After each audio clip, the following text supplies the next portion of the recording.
Partnerships team. What wonderful titles. I'll wait this, please. Tēnā koutou katoa.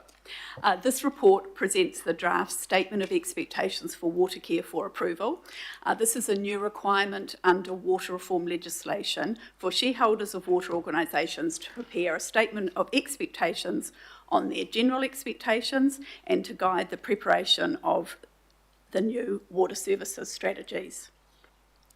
Auckland Council already has a statement of expectation for your substantive CCOs, and that was prepared under the Local Government Act. So the draft statement of expectations for water care brings these existing expectations through. They cover the role of the council as shareholder, the role of local boards, the role of the water care board, the no surprises principle, value for money, reporting requirements and relationships with communities, mana whenua, mātāwaka and haukura. But there are some additional requirements under the water legislation for the Statement of Expectations for Water Care. This includes outcomes to contribute to and land use planning. The content in the draft Statement of Expectations is based on Council's approved strategies, including the Auckland Water Strategy and Infrastructure Strategy, as well as direction provided previously to water care in letters of expectations, like aligning with the growth approach set out in the Future Development Strategy. The draft Statement of Expectation also sets out when the Council expects to be involved in the decisions by water care where they are of high public interest and strategic importance. These are set out in the report and are on future water sources, biosolids solution, the price quality path proposal to the Commerce Commission, and any joint water service arrangement or contract for operating any component of the network.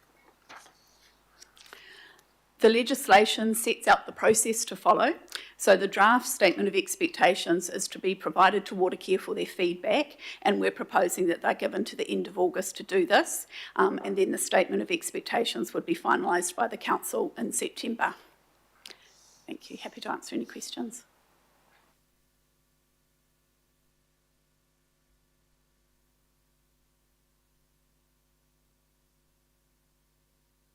No questions.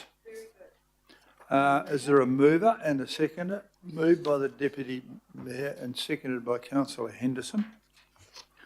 I think you can require, we have had workshops about this, and I think we're probably ready to, beg your pardon? We should still have a couple of hours debate on this. Well, I think Councillor Williamson would like to come back at 6 o'clock to debate with himself over this. You're right, good, I'll back that to the hilt. On that basis, please retire. Any further debate? No further debate. All those in favour, please say aye. Aye. To the contrary? Carried. There you are. Councillor Hills, you can come in here and we just pass things, so you can pop out and come back quickly now for the Port of Auckland Letter of Expectation. Chris Levette, Principal Advisor, as opposed to just not so Principal Advisor. Will please speak to me about this, is to seek the approval of the proposed content for Auckland Council's Letter of Expectation, which is basically make more money and don't kill people, as far as I can tell. Moved by the Deputy Mayor and seconded by Councillor Foley. Councillor Foley, why not? And Councillor Filipina as our person there will. Tēnā koutou katoa to you, koro mātou, and to the committee. Just an opening few comments from me as the liaison for the Ports of Auckland. Please do. And the council. So, I mean, this obviously, as everybody would have read, seeks the approval of Auckland Council's Letter of Expectation for the Ports of Auckland Limited. The Letter of Expectation, that is a shareholder tool, and it sets up the Council's priorities before the Ports of Auckland prepares the draft statement of corporate intent for 26 to 28. Ports of Auckland has made strong progress. That's been reported to the Budget Committee as well as the Appointments and Performance Committee. Both those committees have had reports that Chris has put together, as well as deputations from the CEO and also the chair of the ports. Key expectations are maintaining health, as we always know, health and safety, well-being as a core priority, delivering agreed financial returns and dividends, and reducing the port's contribution to city centre congestion. This year's focused, and I just want to acknowledge Koro Mato, I want to acknowledge Tamsin, also Samuel, and Stu and your office in regards to a conversation that I had around the breastworks area, and also opening up the work around there to enable public access and activation. So I want to acknowledge your team and the people I've named. So it is there, the recommendations there. My last thank you is to you, Chris. Thank you for all the help that you've given me in this short time that I've been the liaison officer for the ports. And to you, Koro Mato, to you, Mayor, having the ability to meet in your office with the CEO and the chair, again, has helped me navigate this journey over the next 2.5 years. So, Chris, to you again, thank you. So those are just a few comments. Kia ora. Thank you, Martin. Well, I have nothing to add. That is a good summary of this letter of expectation. It's a proposed content, and once you approve it, we will draft the letter and the Mayor will deliver it to the board. Happy to take any questions. Questions? Councillor Watson and Councillor Lee. So the port's been asked to work with the council to agree a leasing arrangement for the breastworks area that enables public access by this summer coming up. So that's not too far away. And the letter of expectation is asking the port to work with the Mayor's office in Tātaki. So not the council, wider council as a whole. Question number one, and question number two, what's envisaged in terms of the high quality activation opportunities that is referred to?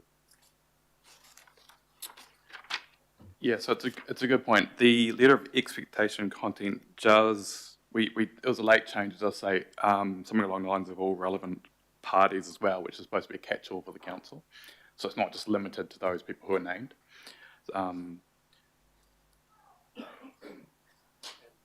The other question was to do with what's actually being envisaged for that area, given, you know, there's reference to these high quality activation opportunities. I'm curious to know what they are. Your Worship, I might be better to answer this question.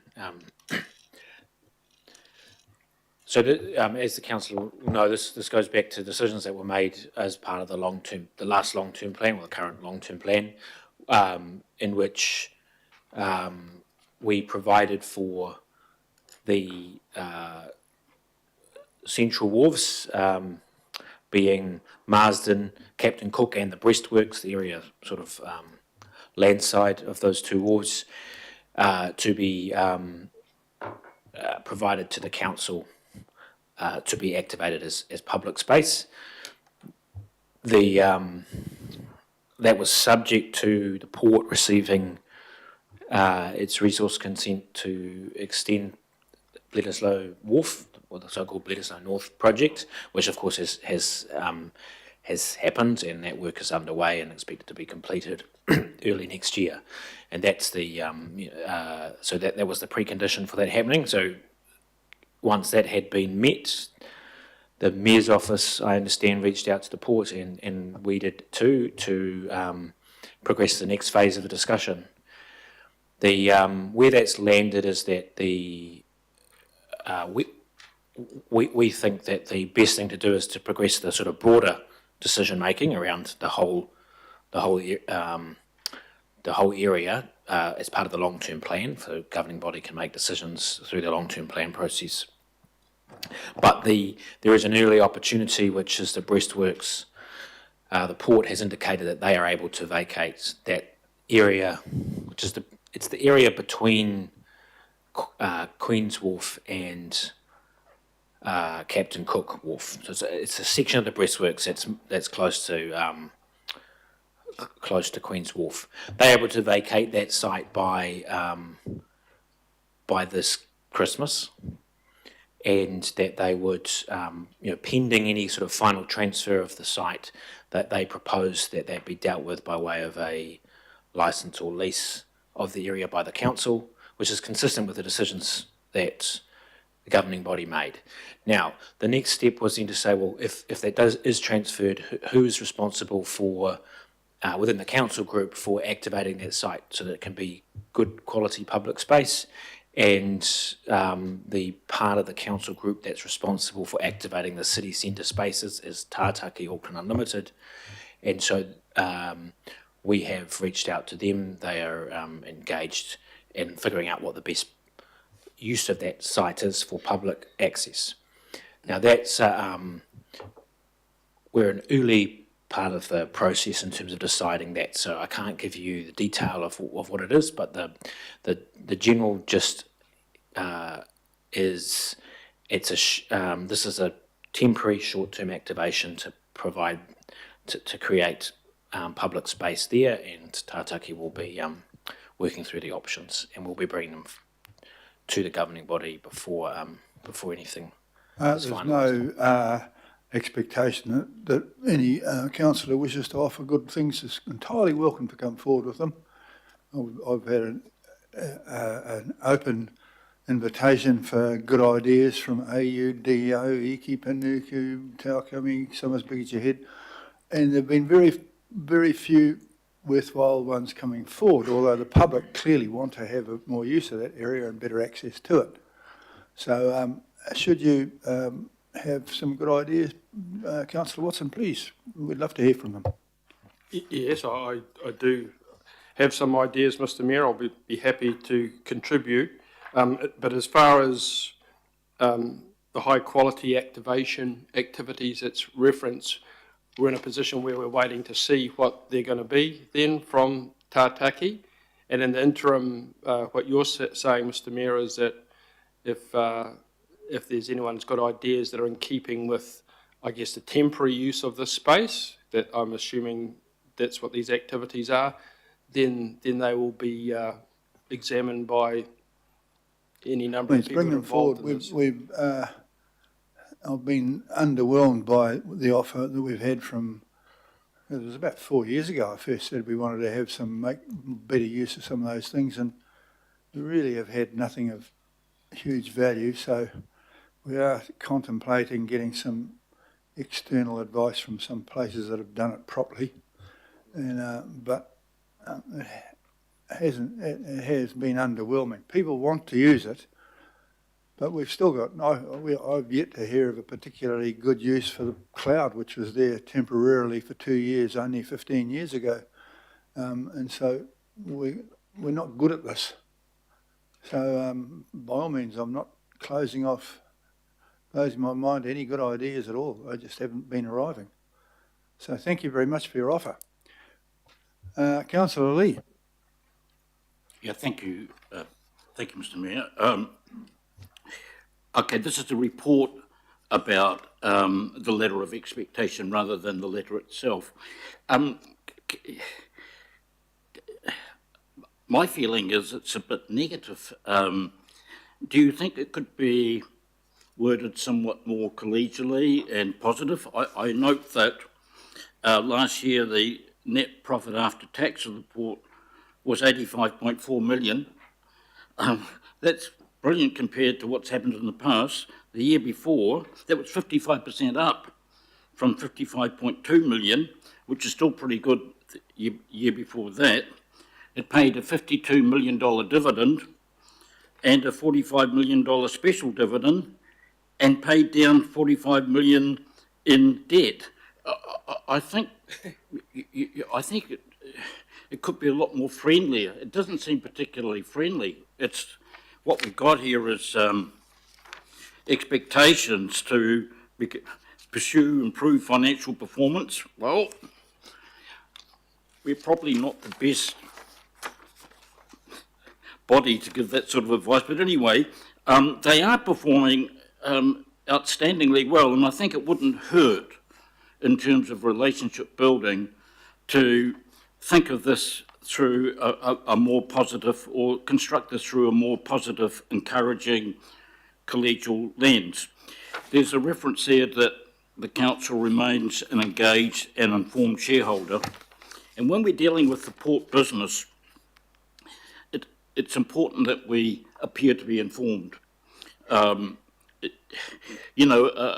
an industry is unusual for this council right now in this financialised world. But just a small point, you've mentioned container handling, which is important, wheeled vehicles, which is important, break bulk and cruise operations.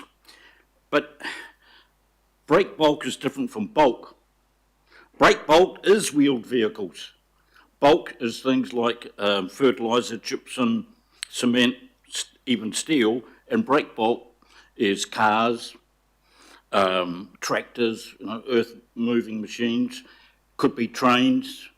The new rolling stock will come in through the port, and that'll be break bulk. So I would suggest you include, when you've got wheeled vehicles, it kind of shows that we appear not to understand the difference between bulk and break bulk, and you're not mentioning bulk. So I'll just say that. Do you think this could be improved a little bit along the lines I've suggested? Because relationship building is vital, I think, when we've got something that earns, an entity that earns us that amount of money. Yeah, thank you, Councillor. The report is very factual. The preamble in the letter does a lot of the heavy lifting in the past and acknowledging the success. So taking that on board, I think that the preamble to the expectations in the letter will definitely acknowledge the success of the port so far. But it is important, again, to be an engaged shareholder and to encourage it. And the accuracies, you're right, I would make sure that the letter is accurate. Because you don't want a group of directors sitting around the table, then here's another message from them up there, they don't even know what they're talking about, and there's no acknowledgement of the wonderful work we're doing, which they are. They are doing great work down there. So I just make that point. Thank you. Okay, Councillor Sayers. Yeah, thank you, Worship. I was just curious, when this gets presented back to the board, back to Ports of how official is that? Do you sit down in front of them and present it? Do you just send it by email? Is the lead councillor involved? Could you just explain the process about how formal that is in the process? Yeah, so we will draft a letter and the mayor delivers it by email to the board. And then the next step in this process is we receive their draft SCI, which is informed by the LOE, and we get a chance to brought back to this committee for comments on the draft SCI before it's formalised. So that's the process. And it's usually accompanied by a meeting in my office of the mayor, the chair, myself and Councillor Filipaina. And in terms of the relationship, they are doing well. They're not doing outstanding well. They're only doing well mainly because they're told to lift their prices. So don't forget that. It's still in relationship to the value of the land, not that good. So they are thanked at the appropriate level. But thank you very much for that. Okay, you can retire. I've got no more questions. Any debate about this?